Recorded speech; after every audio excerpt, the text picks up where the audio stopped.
Just delay， 各位观众朋友，大家好，欢迎您收看藏人行政中央电视台本周西藏华语新闻节目，我是主持人卓玛。本期的主要新闻有：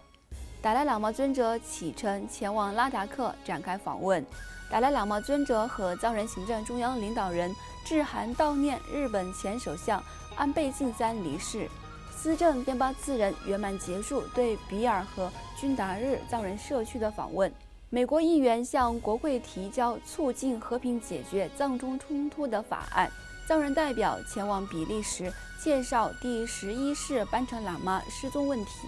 瑞士藏人家庭在联合国驻日内瓦办事处前展开第126次请愿活动。下面请看详细内容。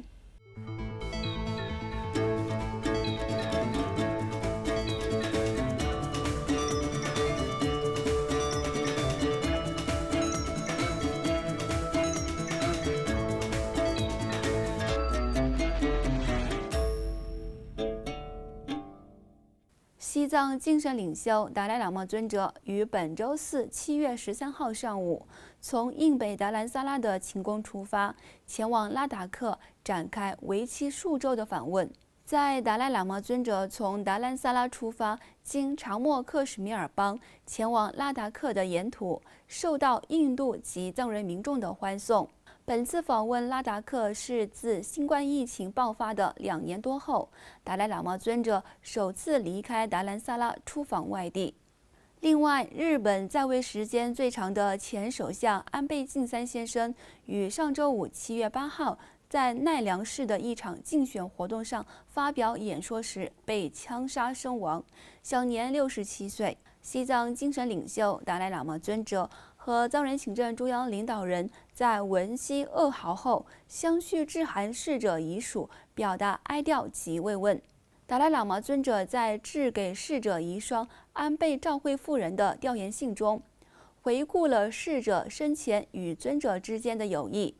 以及他对保护西藏的宗教和文化方面的支持，并强调安倍先生一生都在为人民服务，并且度过了非常有意义的一生。第17届西藏人民议会议长堪波索南丹培、藏人行政中央司政边巴次仁和外交与新闻部部长诺增庄玛女士也分别致函悼念前首相安倍晋三的不幸离世。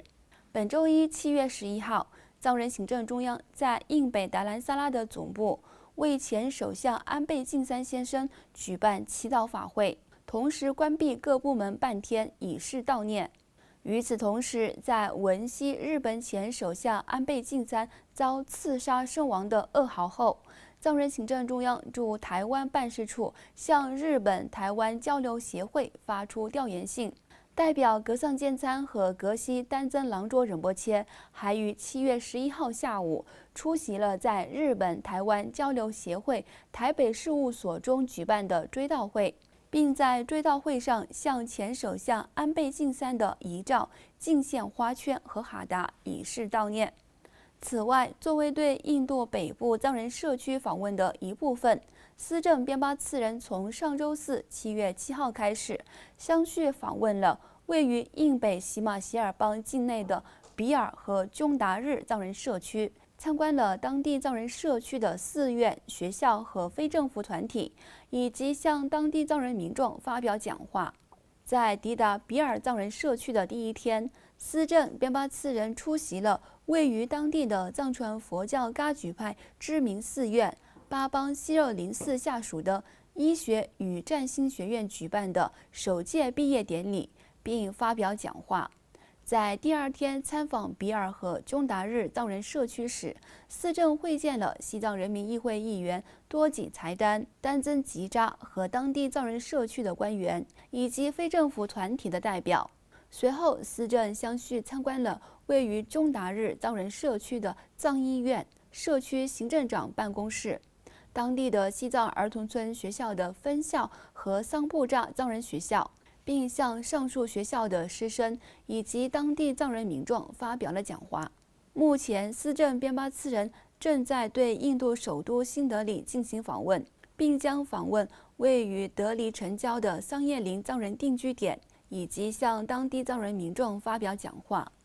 与此同时，美国国会众议院外交委员会主席迈克尔·麦考文先生和美国国会及行政当局中国委员会联合主席吉姆·麦克文先生于本周三7月13号向国会提交了加强美国促进中国政府和达赖喇嘛之间对话的政策，以和平解决藏中冲突的提案。藏人行政中央驻北美办事处随即于当天欢迎众议员迈克尔·麦考文先生和吉姆·麦戈文先生提出的法案。据悉，促进解决藏中冲突法案旨在加强美国两党长期以来促进藏中对话的政策，确保美国政策以相关国际法的原则为基础，并准确反映西藏和中国之间冲突的性质。该提案寻求启动中国政府与达赖喇嘛尊者或其代表之间的和平谈判。